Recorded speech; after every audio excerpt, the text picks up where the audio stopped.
Olá, Marujos, tudo bem? Vamos fazer agora a correção ou gabarito extraoficial do Enem 2022 das questões de filosofia. Eu irei utilizar a prova rosa e caso você não tenha a prova rosa, ela está lá para download na descrição do vídeo, ok? Eu contabilizei aproximadamente 6 questões propriamente de filosofia, sendo que uma delas, inclusive, é bem mesclada com sociologia. Mas também, pelo que percebi, muitas questões da área, né, de ciências humanas, as aulas de filosofia dão uma grande contribuição para interpretar algumas das questões que são mais da sociologia, da geografia e da história, porque trazem contexto especialmente na parte política e social, que não é o foco específico da filosofia, mas tem grandes contribuições, especialmente nessa parte mais contemporânea. Bom, mas como é que a gente vai fazer essa análise das questões? Eu vou dizer o número da questão na prova rosa. A questão ela vai aparecer por um tempo em tamanho grande, para poder vocês pausarem o vídeo, lerem a questão com calma. Depois volta para mim, em que eu vou ler a questão, as alternativas e fazer os comentários dando o gabarito. Enquanto eu vou falando, a questão vai aparecendo também numa parte superior, que eu acho que vai ser aqui, para poder vocês também irem acompanhando enquanto eu falo. Beleza? Então vamos lá. Questão 54.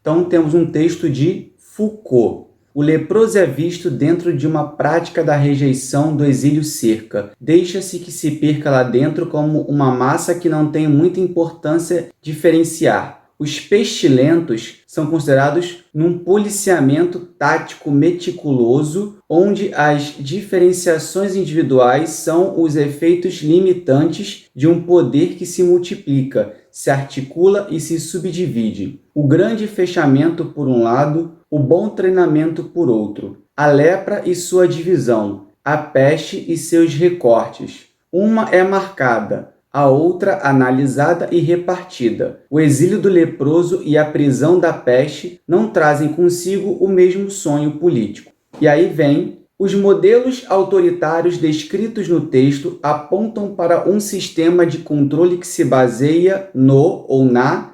A resposta é letra A: formação de uma sociedade disciplinar.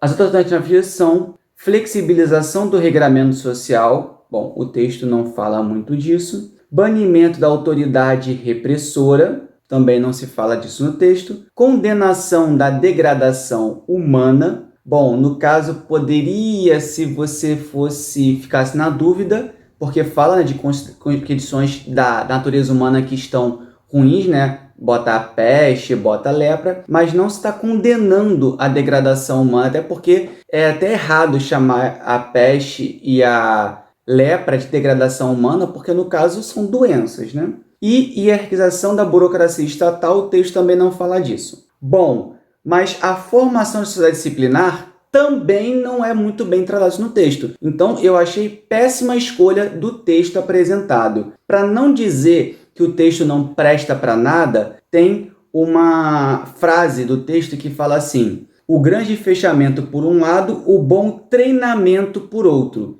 E aí, como falo sociedade disciplinar, você pode talvez fazer uma relação. Mas essa questão ela é muito facilmente respondida se você conhece a filosofia de Foucault, que uma das suas teorias, né, da qual ele ficou famoso, é exatamente o seu conceito de sociedade disciplinar. Ou seja, as pessoas estão disciplinadas, elas são desde criança a seguirem algum esquema de comportamento. E o texto de Foucault fala mais ou menos isso, que no passado o leproso ele era excluído, ele era afastado do convívio. Já os pestilentos, eles tinham marcações territoriais, né? Talvez se você já viu algum filme de época, né, Idade Média, por exemplo, você tinha lá a região onde estão os pestilentos, então a marcação das casas onde as pessoas não poderiam entrar e visitar. Então, a questão é mais assim. Então, não existe um isolamento da sociedade,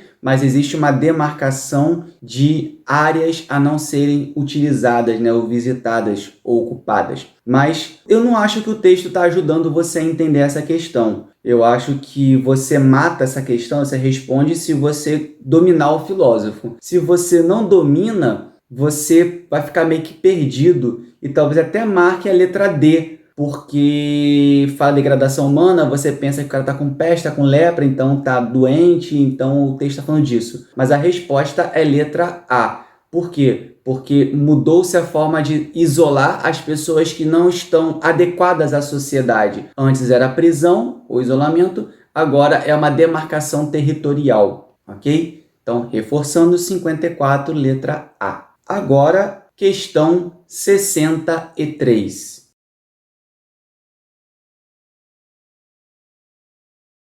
Sempre que a relevância do discurso entra em jogo, a questão torna-se política por definição, pois é o discurso que faz do homem um ser político. E tudo que os homens fazem, sabem ou experimentam só tem sentido na medida em que pode ser discutido. Haverá talvez verdades que ficam além da linguagem e que podem ser de grande relevância para o homem no singular, isto é, para o homem que, seja o que for, não é um ser político, mas os homens no plural, isso é, os homens que vivem e se movem e agem neste mundo, só podem experimentar o significado das coisas por poderem falar e ser inteligíveis entre si e consigo mesmos. É um texto da Hannah Arendt, de A Condição Humana. No trecho, a filósofa Hannah Arendt mostra a importância da linguagem no processo de resposta letra E, construção da sociabilidade. Eu também não considero que o texto ele é muito óbvio para você marcar essa resposta, mas ele te ajuda no máximo por eliminação, quando você vê as outras alternativas. Porque a letra A fala de entendimento da cultura. Não se fala de conhecimento, entendimento da cultura no texto. Aumento da criatividade, também o texto não fala que a linguagem, nesse contexto aqui, está servindo para você ficar mais criativo. Percepção da individualidade, o texto também, apesar de falar do ser humano individual, o contexto ao contrário é exatamente o fato de você usar a linguagem para socializar, né, para estar em diálogo com outros. Melhoria da técnica, o texto também não fala disso. Então, acaba que a sociabilidade é a resposta mais adequada nesse contexto e acaba sendo a certa. Por quê? A sociabilidade é um termo da sociologia que significa essa relação que o ser humano tem com outros seres humanos e através desse contato, dessa sociabilização, que você se identifica numa sociedade e tem os conhecimentos práticos, teóricos, culturais daquele povo com o qual você convive. Então, pensa, a criança, ela aprende a ser um ser social com os seus pais na escola, quando ela aprende os costumes, a cultura, a língua daquelas pessoas. Talvez por isso que o texto fala aqui que só podem experimentar das coisas por poderem falar e ser inteligíveis entre si e consigo mesmos. Por quê? Porque você só sabe o valor de um lápis numa sociedade em que te mostra um lápis. Para que serve um lápis, né, melhor dizendo? Isso é até interessante para aqueles filmes ou séries que mostram viajantes no tempo, né, para o passado, no futuro, em que a pessoa não sabe utilizar o instrumento, porque ela não foi sociabilizada naquilo. Então, para ela, aquilo não tem a função que deveria ter, ok? Então, questão 63, letra E. Questão 66.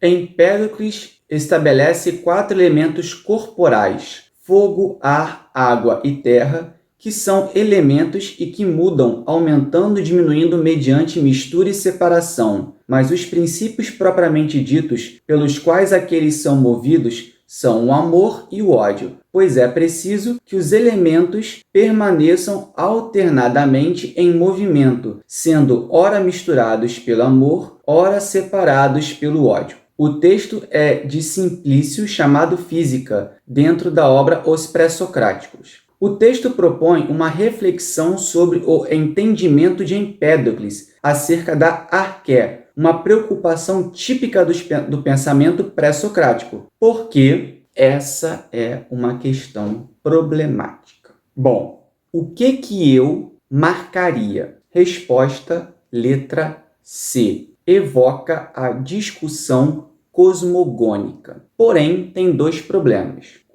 Eu sei que o termo cosmogonia não é próprio da arqué. Vamos lá, o que é a arqué? A arqué é o principal conceito dos pré-socráticos que, no final das contas, resumidamente, seria o princípio original de tudo. Então, a arqué seria o elemento primordial, ou os elementos primordiais, como, por exemplo, o Empédocles fala fogo, ar, água e terra, que dão origem a todo o universo. Qual que é o problema? Na teoria filosófica, cosmogonia geralmente está associado às explicações mitológicas, como, por exemplo, você falar de Caos, Gaia, Uranus, para explicar a origem das coisas, e cosmologia para explicar a origem do universo de forma filosófica e científica, ok? Então, num primeiro momento, estaria errado marcar a letra C. E é por isso que, pesquisando na internet, muitos colocaram a resposta A, exalta a investigação filosófica. Porque faz sentido, porque os pré-socráticos foram os primeiros filósofos, certo? Transcende ao mundo sensível, tá errado, até porque fala elementos corporais, que é a letra B. D, fundamenta as paixões humanas, não sei porque fala de amor e ódio, né? Mas aqui no caso ele chama de amor e ódio essa força de atração e repulsão dos elementos, tá errado. E corresponde à explicação mitológica, isso a gente já sabe que não é, porque é um pré-socrático, um filósofo. Aí temos A e C. Se não fosse esse texto utilizado, se fosse uma pergunta geral, sem o texto, o que a arqué está buscando? Quando se fala de arqué, busca-se o quê? Por exemplo, faz sentido a exaltar uma investigação filosófica. Porém, o texto utilizado, ele para mim, ele não está exaltando uma investigação filosófica. Ele está explicando uma teoria filosófica de Empédocles, mas não está mostrando. É diferente, por exemplo, de uma outra questão que já teve do Enem, de um texto de Nietzsche, que fala da novidade dos pré-socráticos, porque eles explicaram de forma racional, eles buscaram dizer que tudo é um. Ou seja, nesse trecho de Simplício, não tem nada em que você veja basicamente a razão. Talvez a grande questão aqui é porque o texto está falando de que a origem de tudo está em 4 elementos corporais: fogo, ar, água e terra, que é diferente da cosmogonia, que vai trazer a origem das coisas como deuses. Mas me incomoda que poderia se ter colocado um texto que exalta mais essa novidade dos pré-socráticos de olhar para a razão, por exemplo. Por isso que, assim, eu fico na dúvida se o autor da questão cometeu um deslize e acabou colocando como cosmogonia todo o contexto de origem do universo, porque se você jogar no Google a palavra cosmogonia, vai aceitar que cosmogonia também é uma explicação sobre a origem do universo de forma mitológica, filosófica ou científica, porque o cosmo é o universo e gonia seria o contexto de gênesis, de origem. Então, faz sentido se você não tem aquela compreensão dos teóricos da filosofia que fazem uma separação entre cosmogonia e cosmologia. Então, um entendedor médio, ele vai aceitar cosmogonia como tanto para a filosofia quanto para a mitologia, porque ambos estão explicando a origem do universo. Só que um através de deuses e o outro através de elementos corporais. Então, eu não sei quem fez a questão, por isso eu fico nessa dúvida. Se o autor empregou mal o termo cosmogonia, e por isso seria a resposta C, ou o autor da questão escolheu um texto ruim, e o que ele queria era a resposta A, mas não usou um texto muito claro para isso. quase que dispensável. Então, assim, eu confesso que numa primeira leitura eu marquei letra C. Depois, comparando o meu gabarito com outras correções, outros botavam letra A, que faz sentido por causa do que eu já falei. Então, assim, eu colocaria C, mas outros colocam A. Então, a resposta é C ou A. Inclusive, essa questão cabe recurso para mim. Se o gabarito for letra C, você pode recorrer dizendo que na origem, na explicação filosófica, o termo cosmogonia tem relação mítica e a filosofia usa o termo cosmologia para fazer essa distinção. Então, você anularia a questão. E se a resposta for letra A e você marcou outra coisa, aí é mais complicado, né? Mas você poderia argumentar que o texto não está exaltando em nenhum momento a investigação filosófica. Ele está dando a explicação de um filósofo. Inclusive, o texto em si nem fala que é de um filósofo. Ele só fala que é de Empédocles. E se você sabe quem é Empédocles, você é obrigado a saber quem é Empédocles? Não sei. Então, você poderia recorrer por esse caminho. Mas aí é mais complicado também. Então, fica assim. Eu marcaria a letra C e, pelos outros gabaritos, provavelmente eu errei a questão, porque a resposta seria a letra A, porque, para mim, o texto foi mal escolhido. Tem outras opções muito melhores para colocar aqui. Questão 68.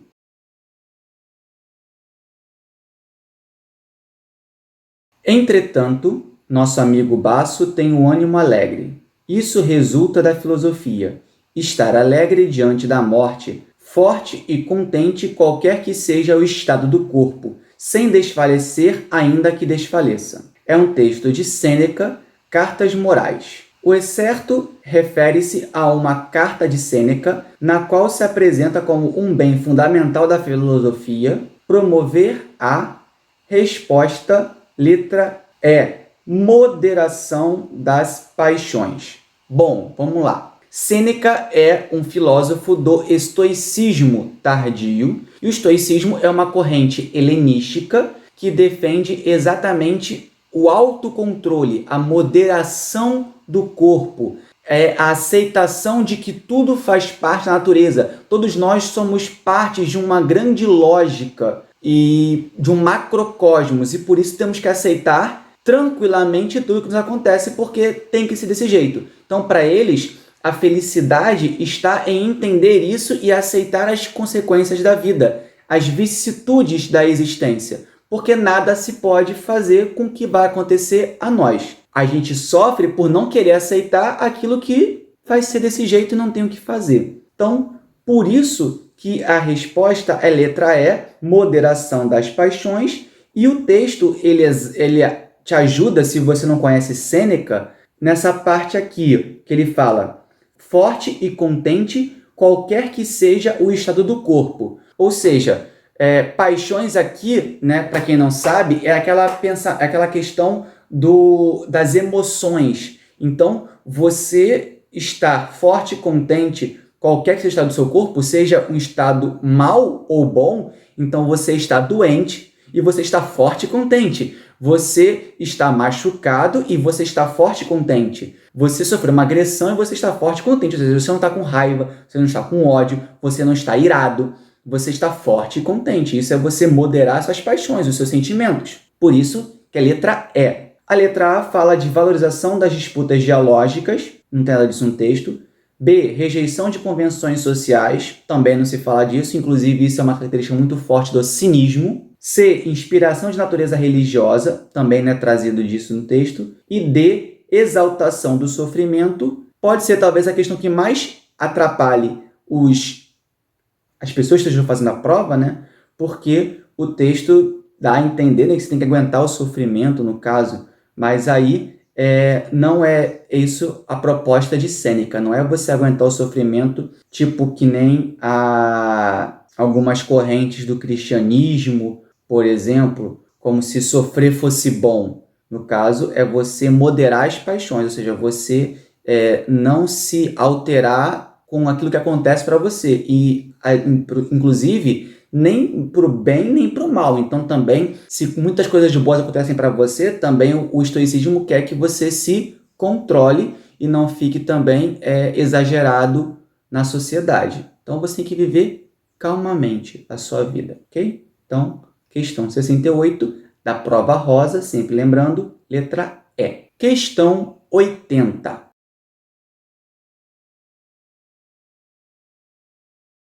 Texto 1.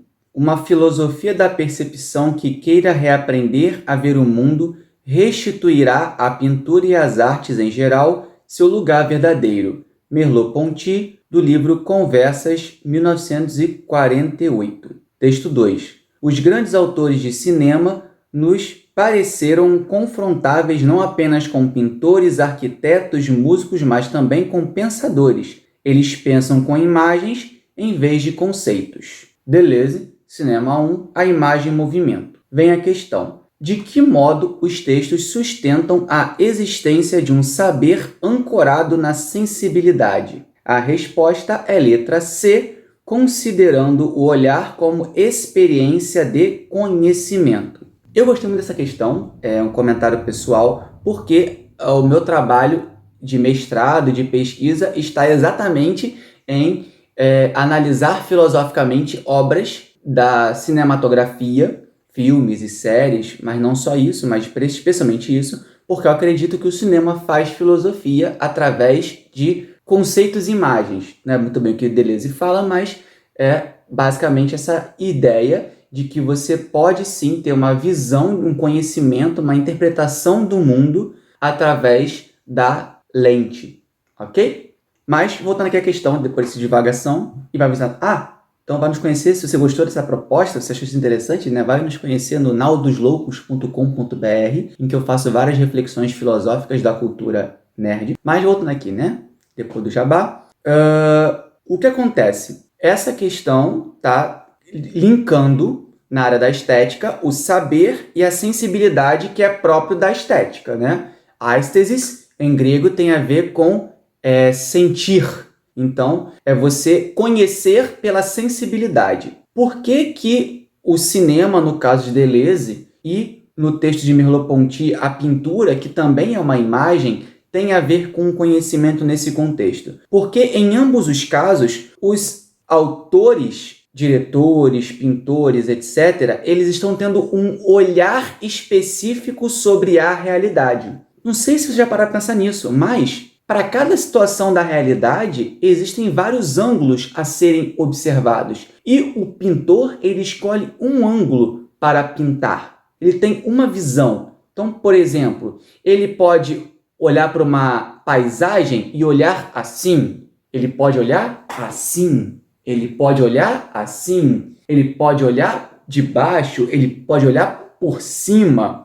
Um diretor de cinema, ele pode botar a câmera por cima, a câmera por baixo, a câmera de longe, como se fosse um espectador de duas pessoas dialogando, a câmera de modo direto. Então, é como se você fosse até duas pessoas lá, por exemplo, discutindo, e ele bota a câmera atrás de uma pessoa, ou então como se fosse os olhos de uma pessoa. Então, é como se você estivesse vendo o que a pessoa está vendo naquele debate e não as duas interagindo. Então, são táticas, técnicas de olhar. E dependendo do olhar que você tem uma interpretação diferente da situação. Tem até, eu não consigo lembrar agora, mas se você pensar, por exemplo, alguns filmes e séries, eles mostram a mesma situação por diferentes perspectivas, e aí você acaba tendo essa noção, né, de que uma mesma situação pode ser interpretada de formas diferentes, pessoas diferentes, porque estão em contextos diferentes, porque são seres diferentes. Então, o filme é sempre uma visão do diretor, uma obra de arte é sempre a visão do artista. E uma coisa interessante é que Merleau-Ponty, ele é do existencialismo que foi inspirado pela fenomenologia. E a fenomenologia é exatamente uma forma de investigação filosófica que olha o fenômeno pelo olhar do observador. Exatamente por isso, porque diante do fenômeno eu tenho diferentes olhares. Eu vejo a situação de um jeito, vocês veem de outro. Essa prova mesmo do Enem, é muito cômodo para mim corrigir essa prova do Enem estando na minha casa, sendo um professor de filosofia, podendo consultar na dúvida outros gabaritos, sem pressão nenhuma de passar para nada. Então, eu posso olhar e falar assim, nossa, a prova estava muito fácil de filosofia. Fácil para mim nesse contexto. para você, que não é formado em filosofia, que tem que decorar uma porrada de matérias ao mesmo tempo, que está sob pressão de passar no vestibular, num local nem tão agradável às vezes para fazer a prova. Isso é uma outra realidade, então para você a questão pode estar difícil e está tudo bem. Está tudo bem no sentido de que eu não tenho moral para dizer que a prova estava fácil, no sentido de que, se você errou, você foi burro. Não, a prova do Enem é muito mais psicológico do conhecimento.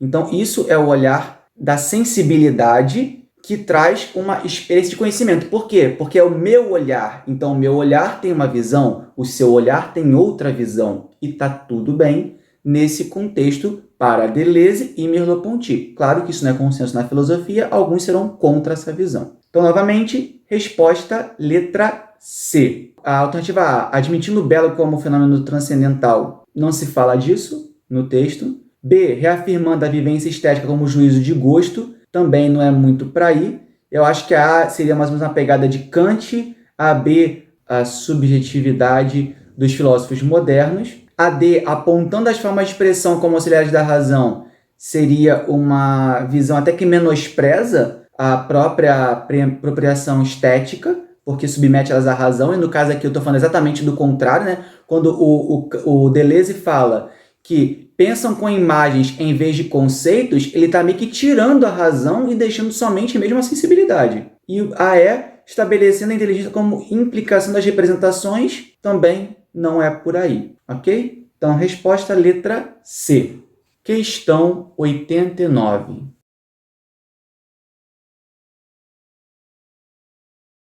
Advento da polis, nascimento da filosofia. Entre as duas ordens de fenômenos, os vínculos são demasiado estreitos para que o pensamento racional não apareça, em suas origens, solidário das estruturas sociais e mentais próprias da sociedade grega. Assim recolocada na história, a filosofia despoja-se desse caráter de revelação absoluta que às vezes lhe foi atribuído, saudado na jovem ciência dos jônios, a razão intemporal que veio encarar-se no tempo. Assim recolocada na história, a filosofia despoja-se desse caráter de revelação absoluta que às vezes lhe foi atribuído, saudando na jovem ciência dos jônios a razão intemporal que veio encarnar-se no tempo. A escola de Mileto não viu nascer a razão, ela construiu uma razão, uma primeira forma de racionalidade. Essa razão grega não é a razão experimental da ciência contemporânea. Um texto de Vernon,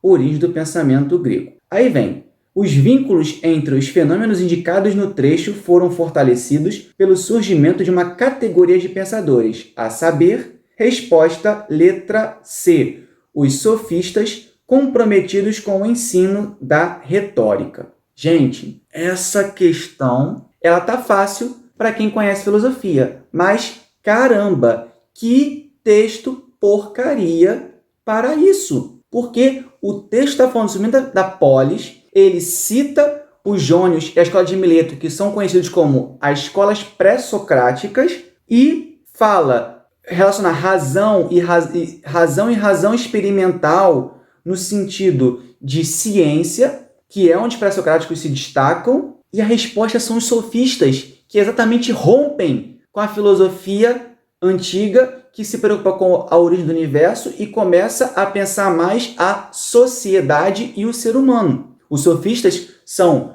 um grupo, para alguns filósofos, para outros nem filósofos são, de pensadores que têm uma visão mais relativista da verdade, mas que ficam famosos porque eles seriam os primeiros professores da antiguidade, porque eles ganham dinheiro vendendo conhecimento que eles aprenderam na sua vida, vendendo técnicas de oratória e técnicas de retórica. Retórica é quando você sabe argumentar, é a arte da argumentação. E oratória, a arte de falar em público, que era muito importante para a polis grega, especialmente em Atenas, que era o berço da democracia, então as pessoas precisavam saber falar em público e defender suas ideias para terem as suas vontades atendidas nos debates públicos sobre decisões. Por isso os sofistas são importantíssimos, eles são um ponto de virada na filosofia antiga, porque os pré-socráticos que focam na questão do conhecimento do universo, perde-se esse foco e começa-se a focar mais no centro da Grécia, especialmente em Atenas, com os sofistas, e depois vem Sócrates, Platão e Aristóteles. Então, a resposta é sofistas, mas o texto não te ajuda a isso. Então, como é que você sabe que é sofistas? Somente sendo um bom aluno de filosofia.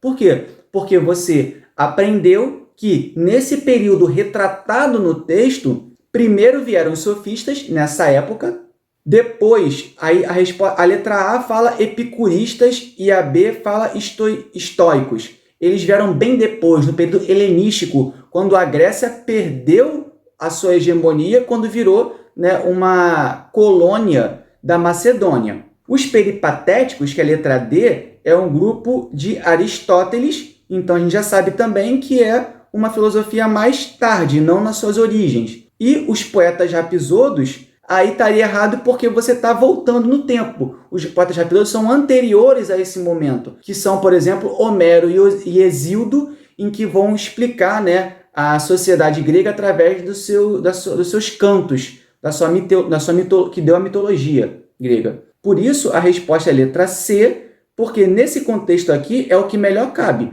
mas o texto é uma porcaria para te ajudar a entender isso. Bom, pessoal, com isso a gente acaba as questões. Então, na prova rosa, as questões de filosofia mesmo foram a 54, a 63, a 66, a 68, a 80 e a 89. Como eu falei, estava muito difícil? Teoricamente, não. Mas teve problemas? Sim. Como sempre eu falo, os textos das provas às vezes mais atrapalham do que ajudam. É o mal do Enem, essa questão de você querer dizer que a questão tem que ser contextualizada. Então, a questão não pode ser solta, ela tem que ser contextualizada. Aí você contextualiza com o dia a dia? Não, você pega um texto da história e aí você faz uma pergunta e aí tem um texto para auxiliar. Só que qual o problema? Eu percebo que muitas pessoas, eles pensam a pergunta e depois buscam um texto para tentar justificar a pergunta. E não o contrário, botam o texto e do texto tiram a pergunta. Por isso ficam esses textos porcarias que não ajudam a fazer a questão e às vezes atrapalham. Então, novamente, fica a minha crítica aos textos escolhidos para ilustrar as questões. Ou você pega o texto e faz a questão baseada no texto de fato, ou você não usa texto, porque do jeito que é feito, o texto mais atrapalha do que ajuda, ou é indiferente. São poucas as questões que o texto de fato ajuda ou que o texto ele é importante para a compreensão da questão. E para mim, que sou um professor de filosofia, novamente, a questão mais problemática foi a 66, por causa do texto, que para mim não faz o que a alternativa A está dizendo, que é exaltar a investigação filosófica. O texto cita algo que é a filosofia acontecendo, mas o texto não está exaltando isso, né? A gente pode, se não fosse assim, baseando-se num texto, o que podemos pensar sobre a mudança que ocorria naquela época? Podemos interpretar, de acordo com o texto, a importância do quê? Aí da filosofia, sei lá. Mas o jeito que foi muito mal formulado. Por isso que eu, a princípio, botei C, mesmo sabendo que cosmogonia não é o termo correto na história da filosofia. Vai que o autor da questão, porque se você parar para pensar, o texto está muito mais ligado a isso. É um debate, né, sobre a origem do universo. É uma visão de origem do universo. Por isso que eu botaria a letra C, mesmo sabendo que na história da filosofia o termo apropriado seria cosmologia. Bom, pessoal, é isso. Espero ter gostado desse vídeo. Desculpa se ele ficou longo demais. Novamente, se vocês não foram bem na prova de filosofia ou em outras provas, não desanimem, não abandonem o dia 2, ok? Façam, acreditem em vocês mesmos. Como eu falei, o gabinete extraoficial nem sempre ele vai dar certo, por causa de vários problemas, porque a gente não está na cabeça do autor da questão. E mesmo que você tenha errado a questão e tenha consciência disso, faz o dia 2 para ganhar experiência, para poder você perder o nervosismo de fazer uma prova, para você ter uma experiência dessas questões da área da matemática, né, e das ciências naturais, para poder você ficar mais tranquilo numa próxima tentativa, se for o caso. Mas estou torcendo por vocês, espero que tenham ido bem e vá nos visitar depois no nosso site, naudosloucos.com.br, para aprender filosofia de forma descomplicada. E também vai no Instagram para acompanhar o meu trabalho, as minhas postagens, o meu dia a dia, @blog Nau dos Loucos. Tchau!